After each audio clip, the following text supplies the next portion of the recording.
నెల్లూరు జిల్లా సంఘంలో బీజేపీ రాష్ట్ర అధికార ప్రతినిధి కర్నాటి ఆంజనేయుల్ రెడ్డి, బీజేపీ కిసాన్ మోర్చా జిల్లా అధ్యక్షుడు కాలం బుజ్జిరెడ్డి పర్యటించారు. ఈ సందర్భంగా సంఘం సర్పంచ్ రమణమ్మని, ఉప సర్పంచ్ తేజనాయుడిని కలిసి ధర్నా ఆహ్వాన పత్రాన్ని అందజేశారు. ధర్నాలో పాల్గొనాలని కోరారు. ఈ సందర్భంగా వారు మాట్లాడుతూ ఈ నెల 10వ తేదీన జిల్లా కలెక్టర్ కార్యాలయం వద్ద పంచాయతీ సర్పంచుల నిధుల కోసం జరిగే ధర్నాను విజయవంతం చేయాలని పిలుపునిచ్చారు.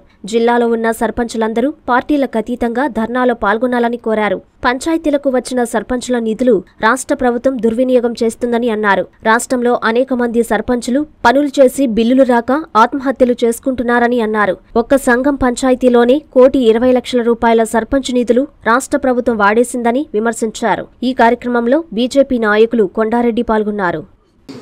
గెలిచిన సర్పంచులు, ప్రజాసమబద్ధంగా గెలిచిన సర్పంచులు ఎటువంటి అభివృద్ధి కార్యక్రమాలు వాళ్ళ గ్రామాల్లో పంచాయతీలో నిర్వహించుకునే అవకాశం లేకుండా చేసిన ఈ రాష్ట్ర ప్రభుత్వానికి నిరసనగా పెద్ద ఎత్తున ఈ నెల 10వ తేదీ శ్రీమతి పురంధేశ్వరి, మా రాష్ట్ర నూతన అధ్యక్షురాలు ఇచ్చిన పిలుపు మేరకు కలెక్టర్ కార్యాలయం ముందు పెద్ద ఎత్తున వేలాది మంది జనంతో ధర్నా చేస్తున్నాం.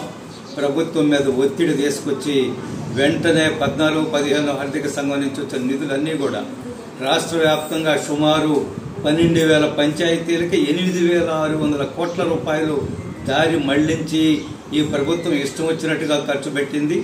గ్రామాల్లో పంచాయతీలు ప్రజాస్వామ్యానికి పట్టుగమ్మలు. అటువంటి పంచాయతీలు నిర్వీర్యం చేస్తే గ్రామాలు కూడా నిర్వీర్యం అయిపోతాయి. కాబట్టి దీన్ని నిరసిస్తూ మేము పెద్ద ఎత్తున ధర్నా కార్యక్రమం చేస్తున్నాం.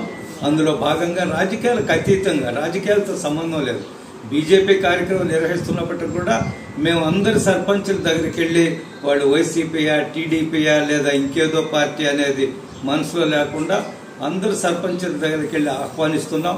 అందులో భాగంగానే ఈరోజు సంఘం వచ్చి సంఘం సర్పంచ్ని కూడా నిమ్మల రమణమ్మ గారిని కూడా ఈ కార్యక్రమంలో పాల్గొనండి, మీ పంచాయతీ సభ్యులు, వైస్ సర్పంచ్ అందరూ కూడా రండి అని చెప్తే ఆమె ఆమోదించారు. వచ్చి వారు కూడా ధర్నా కార్యక్రమంలో పాల్గొని సంఘం మేజర్ పంచాయతీ అభివృద్ధి జరగవలసిన అవసరం ఉంది. నిధులు లేకుండా అభివృద్ధి చేయలేరు.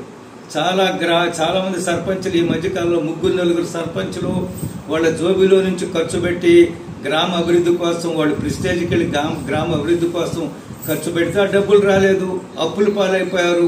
అది తట్టుకోలేక ఆత్మహత్య చేసుకున్నారు. అందులో ఒక మహిళా సర్పంచ్ కూడా ఆత్మహత్య చేసుకున్నది. సంఘం మండలంలో ఉన్నటువంటి సర్పంచుల్ని, ఉప సర్పంచుల్ని, వార్డు మెంబర్లు అందరినీ కూడా రేపు కలెక్టర్ ఆఫీసు దగ్గర జరిగేటువంటి ధర్నా కార్యక్రమానికి ఈరోజు ఆహ్వానిస్తున్నాం.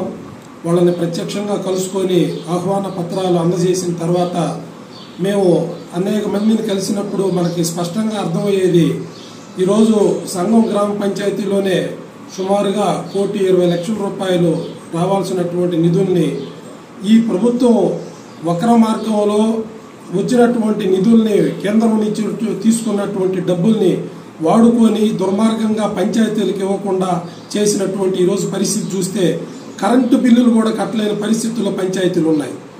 ఈరోజు మురుగు వ్యవస్థని చక్కదిద్దుకోలేనటువంటి పరిస్థితి, బ్లీచింగ్ చల్లుకోవడానికి డబ్బులు లేవు. ఈరోజు వచ్చిందంటే ఈ రాష్ట్ర ప్రభుత్వం ఈ విధానాల వల్ల 8,600 కోట్ల రూపాయల నిధులు దారి మళ్లించినప్పుడు ఈ పంచాయతీలకి ఎక్కడైతే స్వతంత్రత ఉందో 87వ ఆర్టికల్ రాజ్యాంగం ప్రకారం పంచాయతీల్ని వాళ్ళ యొక్క హక్కుల్ని ప్రత్యేకంగా గుర్తించమని చెప్పి రాజ్యాంగంలో పొందుపరిచినప్పటికీ, కేంద్రం తగినటువంటి డబ్బులు ఇచ్చినప్పటికీ ఈ రాష్ట్రం మాత్రం సక్రమంగా చేయట్లేదు.